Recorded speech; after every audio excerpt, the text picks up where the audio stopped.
देखिए ये क्वेश्चन जो है फिजिक्स का है, 2024 में जो पूछा गया था। क्वेश्चन नंबर कौन सा है?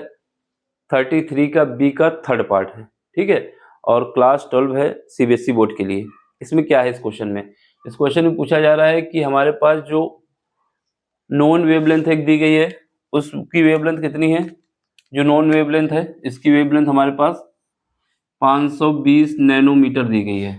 फिर उसके बाद एक अननोन वेवलेंथ है, इस अननोन वेवलेंथ की जो लेंथ बताई गई है वो लैम्डा बताई गई है, ठीक है। क्या यूज किया गया है? Young double slit experiment use किया गया है। अब इसमें क्या गिवन है? इसमें ये कंडीशन दी गई है, कंडीशन ये दी गई है कि जो हमारे पास अननोन वेवलेंथ है, ठीक है, अननोन वेवलेंथ की जो फोर्थ फ्रिंज है, क्या है? Fourth fringe. कौन सी फ्रिंज?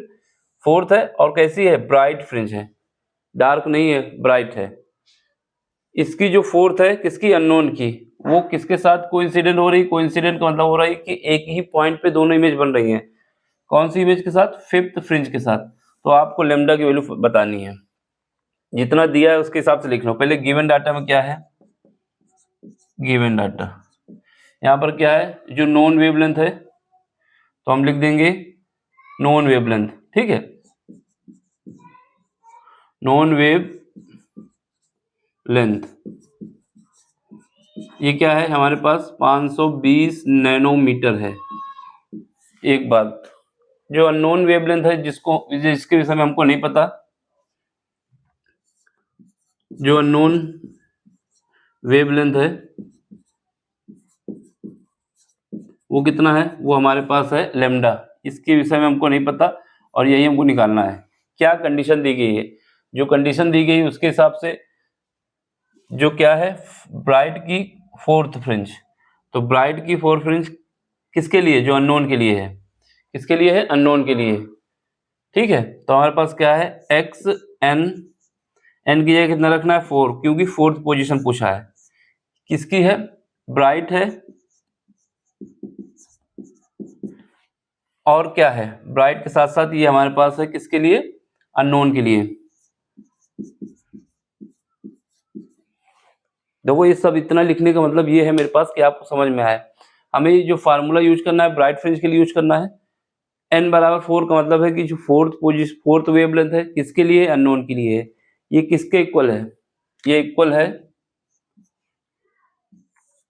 यहाँ पर फिर x n बराबर 5, n बराबर 5 किसके लिए? ब्राइट। और क्या है? नोन। क्या है? नोन। समझो बात को। जैसा क्वेश्चन ने बोला है, इसने बोला है कि जो हमारे पास अननोन वेवलेंथ है उसका जो पैटर्न बन रहा है, इंटरफेरेंस पैटर्न बन रहा है कौन सी पोजीशन का? n बराबर 4 का। वो किसके इक्वल है? x बराबर n एक्स एन, यानी किसका? जो नॉन वेवलेंथ है उसकी जो पैटर्न बन रहा है x बराबर n पे, ये दोनों एक दूसरे पे कोइंसाइड कर रहे हैं। कोइंसाइड करने का मतलब है ये और ये इक्वल होंगे, एक ही पोजीशन पे बनेंगे। यानी जो इमेज बनेगी इस पैटर्न पे तो वही, अगर जैसे इसकी यहाँ पे बनी n बराबर 4 की, तो n बराबर 5 की भी जो वेवलेंथ है उसकी भी पोजीशन यही बनेगी। इतनी सिंपल सी बात बोली गई है क्वेश्चन में बस। इसके अलावा कोई इसमें कॉन्सेप्ट नहीं लगा, समझ गए? अब हमें वैल्यू पुट कर देना है। तो हमारे पास फार्मूला क्या होता है? हमारे पास यंग डबल स्लिट का फार्मूला जो होता है क्या होता है? इंटरफेरेंस के लिए यंग को y से लिख दें, ठीक है। y का मतलब यंग हो गया, d फॉर डबल हो गया, और s फॉर स्लिट हो गया, e फॉर एक्सपेरिमेंट हो गया। इसके लिए जो हमारे पास इंटरफेरेंस का फार्मूला होता है ब्राइट फ्रिंज के लिए, किसके लिए? ब्राइट के लिए अलग होता है, डार्क के लिए अलग होता है, ब्राइट फ्रिंज। तो इसका यूज करो, क्या होता है? X N is equal to हमारे पास होता है N lambda capital D by small D. ये हमारा कांस्टेंट होता है, इसकी वैल्यू याद होनी चाहिए, 100 होती है लगभग। फिलहाल इसमें यहाँ यूज नहीं है, ठीक है। X N is equal to N lambda D capital D divide by small D, ये फार्मूला होता है। बस हमें क्या करना है, एक बार एन बराबर 4 यहाँ पे रखना है और जो वेवलेंथ दी गई उसको यूज कर देना है। दूसरी बार एन बराबर 5 रखना है, जो वेवलेंथ दी गई उसको यूज करना है और दोनों को इक्वल कर देना है। समझ गए? तो चलो फिर करते हैं। तो यहाँ पर हमारे पास क्या है जो दिया है? 520, ये किसके लिए है? ये हमारा नोन के लिए है ना। 520 जो वेवलेंथ है वो मेरी नोन के लिए है, हमने सब लिख दिया यहाँ पर। तो यहाँ पर यूज करो। और नोन के लिए कौन सी पोजीशन लेनी है? नोन के लिए पोजीशन लेनी 5, यानी n बराबर 5 रखना है। तो यहाँ पर नोन के लिए 5 रखेंगे, x5 is equal to n बराबर 5 रखो यहाँ पर। और नोन की वेवलेंथ कितनी दी गई है? नोन की वेवलेंथ दी गई 520, ठीक है। इसके बाद d और ये कांस्टेंट है, इसको ऐसे ही रख देते हैं, ठीक। तो ये इक्वेशन नंबर 1 मान लेते हैं यहाँ पर।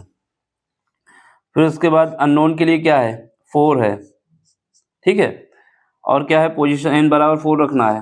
वेवलेंथ कितनी है ये हमको नहीं पता है। और यहाँ पे क्या है? d by small d। ये इक्वेशन नंबर 2 हो जाएगी। अब दी गई कंडीशन के हिसाब से हमको इसको इक्वल कर देना है, ठीक है। ये कंडीशन दी गई ना, इसके हिसाब से हमें इक्वल कर देना है। तो इक्वेट कर देते हैं दोनों को इक्वेट करेंगे तो ये 5 इंटू 520। तो लिख देंगे समीकरण 1 एंड 2। इक्वेशन फर्स्ट इधर लिख देते हैं, equation first equate equation second. ये ऊपर लिख सकते हो यहाँ पर, या फिर यहाँ पे लिख दो, ठीक है। हमने यहाँ पे लिख दिया, यहाँ पे इक्वल कर दिए हैं। ये क्या है? Capital D by small d is equal to, फिर क्या है? 4 इंटू लेमडा, लेमडा हमको पता नहीं, d बाई स्मॉल d।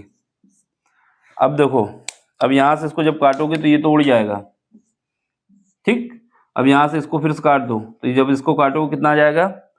4 से काटेंगे तो यहाँ 1 आएगा, फिर उसके बाद यहाँ पे बचेगा 1, 4 दूनी 12, यानी 130 बार। अब 5 से मल्टीप्लाई कर दो तो लेमडा इज इक्वल टू कितना आ जाएगा? 13 × 5 = 65, 550 नैनोमीटर। कितना आ गया? 550 नैनोमीटर वेवलेंथ आ गई। देख लो, समझ में आया तो बताएं, नहीं समझ में आया तो भी बताएं।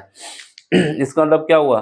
जो हमारे पास अननोन वेवलेंथ है उसकी जो वेवलेंथ है कितनी है? 650 नैनोमीटर है। अगर ये 650 नैनोमीटर है, अगर ये 650 नैनोमीटर ना होती ना, तो फिर ये दोनों एक दूसरे पे कोइंसाइड ना करते, क्योंकि इसकी जो अननोन के पास हमारे पास कक्षा है वो कौन सी है? n बराबर 4 लिया गया है, और जबकि ब्राइट के लिए n बराबर 5 लिया गया है। तो इसका मतलब इसकी वेवलेंथ ज़्यादा होगी, तभी ये एक दूसरे पे कोइंसाइड करेंगे। उसकी कितनी है? 520 है, इसकी कितनी है? 650 है। सिंपल सा क्वेश्चन है, देख लो, स्क्रीनशॉट ले लो। समझ में आया तो लाइक शेयर सब्सक्राइब कर देना, और नहीं समझ में आया हो तो आप डिसलाइक भी कर सकते हैं। देखो, समझ में आ रहा हो तो लाइक शेयर कर सब्सक्राइब भी कर दो, ठीक। और अपने दोस्तों तक पहुंचाओ मेरी बात को, इससे मेरा भला हो, आपका भी भला होगा। ऐसे ही पढ़ाते रहेंगे। सिंपल है क्वेश्चन, इसका स्क्रीनशॉट ले लो, जैसा हमने लिखा है ऐसे लिख देना, ये पूरे नंबर मिलने वाले हैं। चलो फिर मिलते हैं अगले लेक्चर में अगले क्वेश्चन के साथ। Thank you for watching.